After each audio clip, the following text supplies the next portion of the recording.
and it's sitting in there at 98 degrees. Do you think the bacteria is going to like that? And so what are they going to do? They're going to come in there and break that down for you.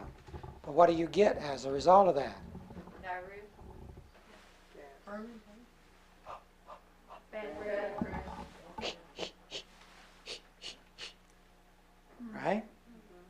See, because it starts smelling things up inside.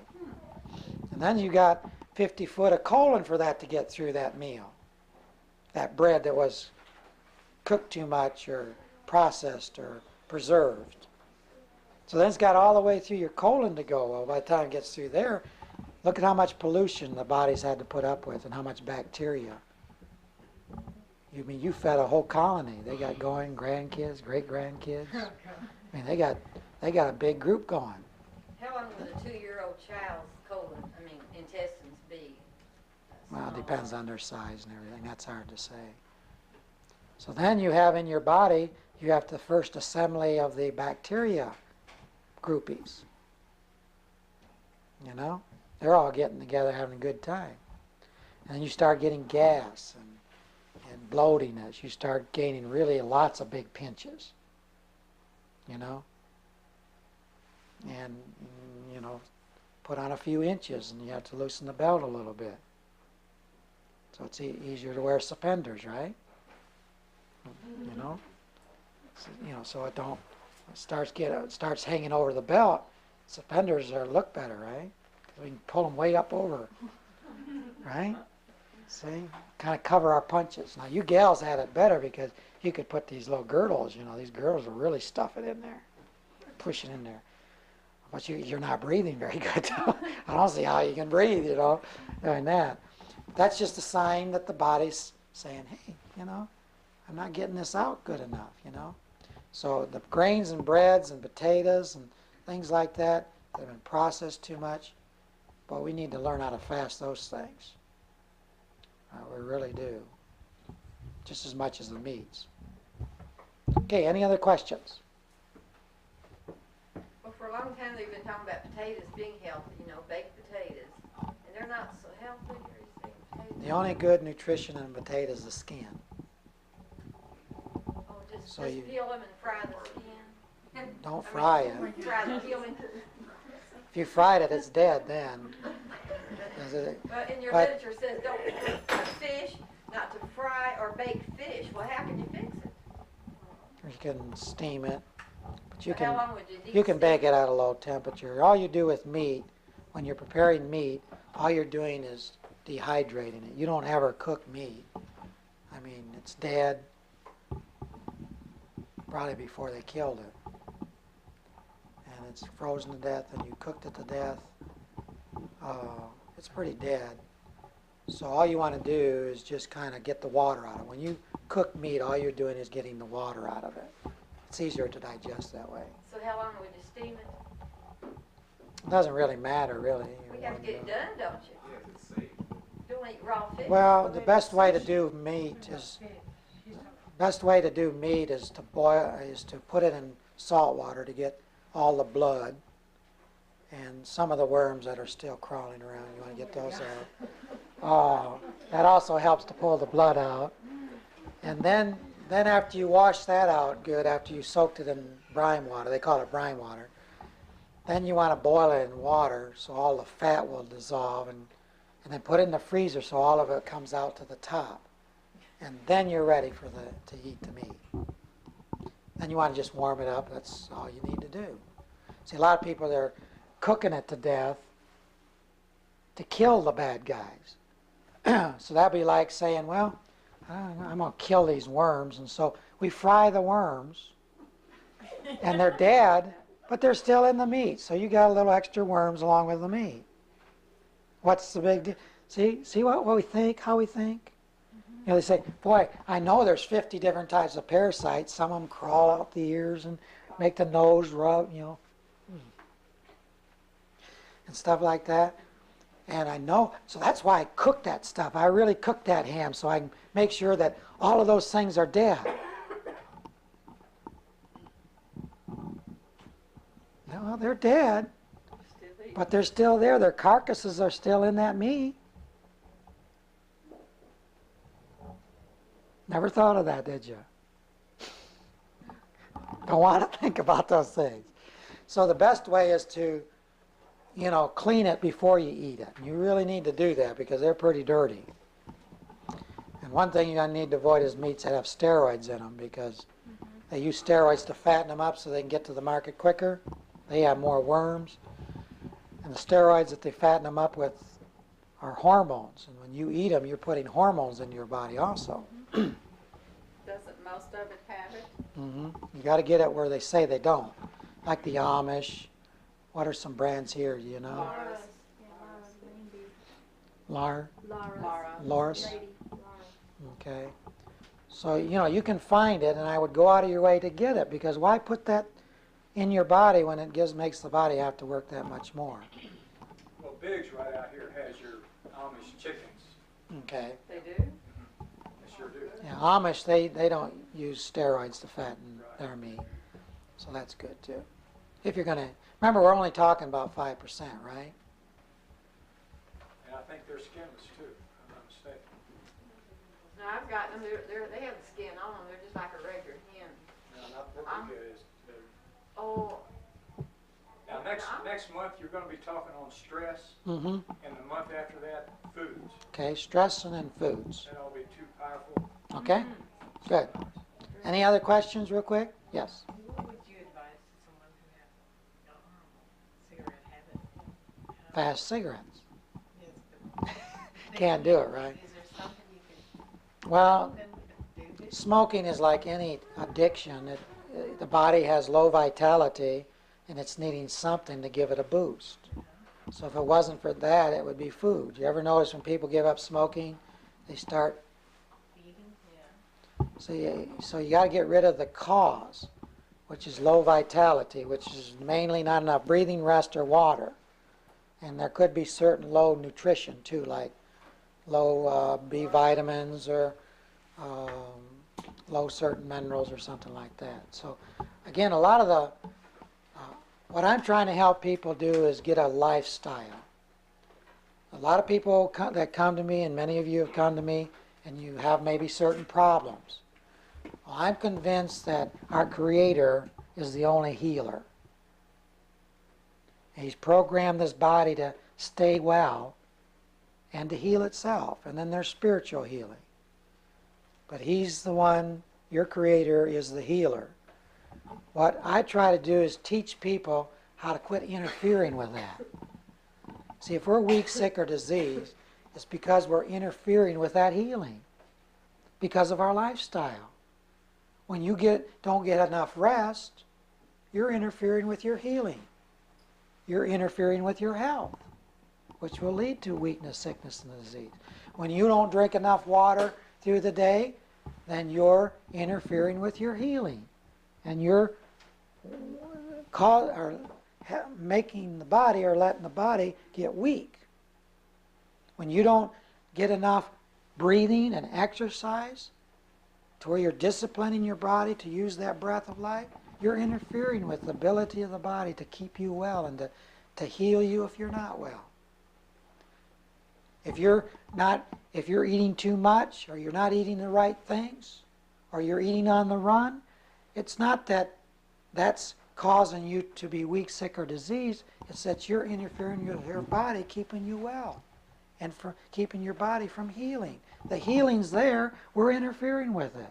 Let's stop doing what we're doing that's interfering with it. Start cooperating with the body and those laws by which our Creator made our bodies, and it starts working again. I see it happen all the time. So there's really no incurable, or there's no bodies that can't be healed. There's just people who can't make the adjustments in their lifestyle so that that process can take place. Okay? Are you familiar with these patches people use to stop smoking? Put a patch on their skin. Yeah, it's just trading one stimulant for another. What is a stimulant? Mm-hmm. So we want to stay away from things that manipulate our body. See, and fasting is not denying your body anything that it needs. Because it's just simply a way of disciplining it and giving it a chance to do what it's programmed to do, which is to give you vitality and to do some healing and things like that, which is through cleansing and so on and so forth. And you can really, I put people that I work with on cancer, I put them on some fasting. I do some heavy fasting. Some of them go down to skin and bones because all the cancer, all their cells are bad cells. And you can't get good cells back in there until you get rid of the bad cells. And if all their weight is just nothing but bad stuff, the body will get rid of all that bad stuff, and then it'll start building up. But most people, they think they're just going to waste away and die if they lose a little weight.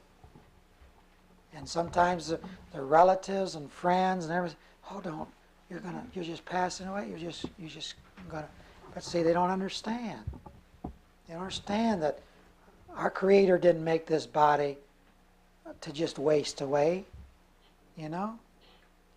And you give it what it needs, it'll do its job. And if it needs to get rid of all the bad guys before it can build up the good guys, and that's the way it's going to do it, then it will do it. But we need to put faith, not in medicine, vitamins and minerals and all these type of things, but in our Creator. That's who we're questioning.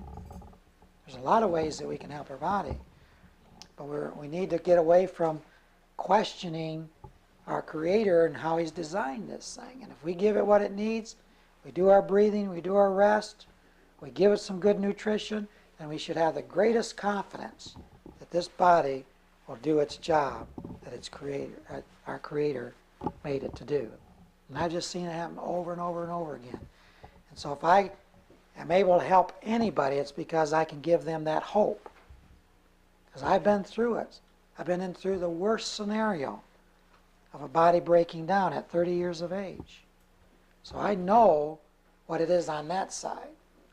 And I know the feelings you have and the fears you have and things like that, because I was all alone. I didn't have anybody, I didn't have a lot of people back then like we have today.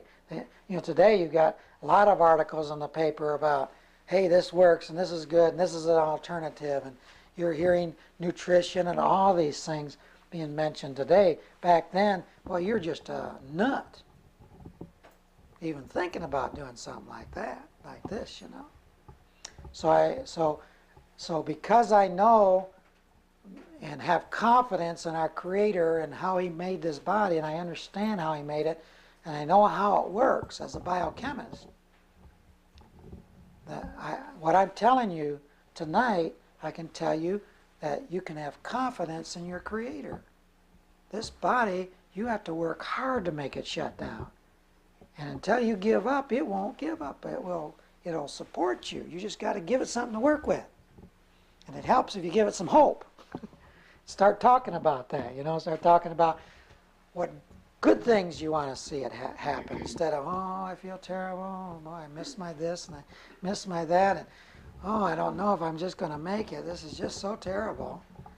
And this nausea is just killing me, and stuff like that.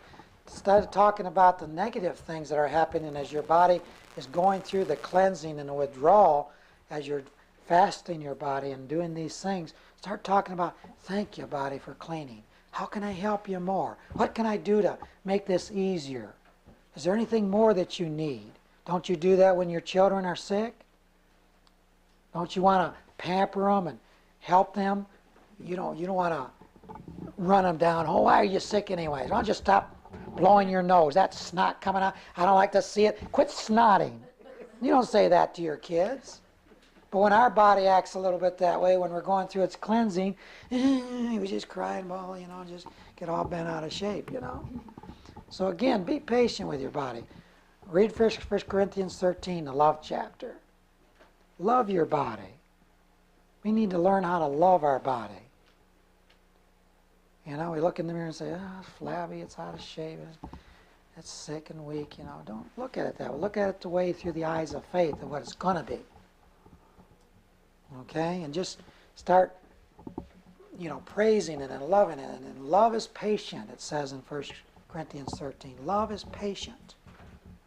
Our Creator's that way, and we should be that way with our body. Give it some time. Don't expect miracles overnight. Not that we well, I won't, I'll take that back. Expect miracles, okay?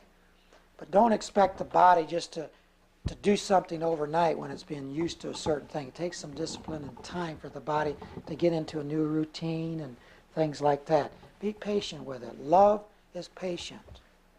A lot of times we're impatient with our bodies because we really don't love it. We don't love these bodies. And we need to fall in love with our bodies. They're wonderful, and they're going to be resurrected someday and changed. And this body's going to put on immortality. That's a great hope. So this body's not over with when this life's over with. So think further than just this time. Get your perspective way out there. What you're doing with your body and disciplining it is preparation for eternity and ruling and reigning. So let's learn how to rule and reign our bodies. Yes? Would it be a fair statement to say that juicing fresh vegetables and fruits would be the number one way to get good nutrients to our body? Yeah, if you're trying to fast for building the body, your vegetable juices like carrot juice and cabbage and all those veggies you can put in juicing, that's a good rebuilding fast. Fruits are a good cleansing fast. Fruits are your best cleansing fast. Fruit juices and vegetable juices are your best building. Talking about fresh only. Yeah, fresh only. Yes. What's this kind of water you drink? Distilled, or you can get ozonated water, or not ozonated, but reverse osmosis water if it's on a water softener. That's the only way you can get it like distilled, if it's a good system there. They have deionizers now that they're coming up with, which are resins that the water passes through and it collects all the mineral salts out that way. So that's another source. So those are the three ways to get clean enough water to drink. And water is very important, and it's very important that it's clean water, just like clean air. What is ozonated distilled water? Well, you're just putting ozone in there, that's all. Just bubbling ozone, which is oxygen, 3 oxygens hooked together into the water. It forms hydrogen peroxide when you do that. So it'd be the same thing as putting food-grade peroxide in there, yes. For those that might be interested, Sears has the only distiller that we could find, and it's about $100. Mm-hmm. And it does a real good job. And it's amazing what's in our water. Yeah. Absolutely amazing. Yeah, the stuff that comes out. Yes. So it's we don't want to fast water, and we want to drink good fresh water, good clean water, because that's our body's made up mostly of water. Okay, I think we'll stop there. That'll give you enough food for thought, right? Food for thought. So let's try to fast and get our minds to where we can accomplish more. Okay? So we'll see you next time. What's the percentage of energy you get from rest and from breathing? 56 from breathing,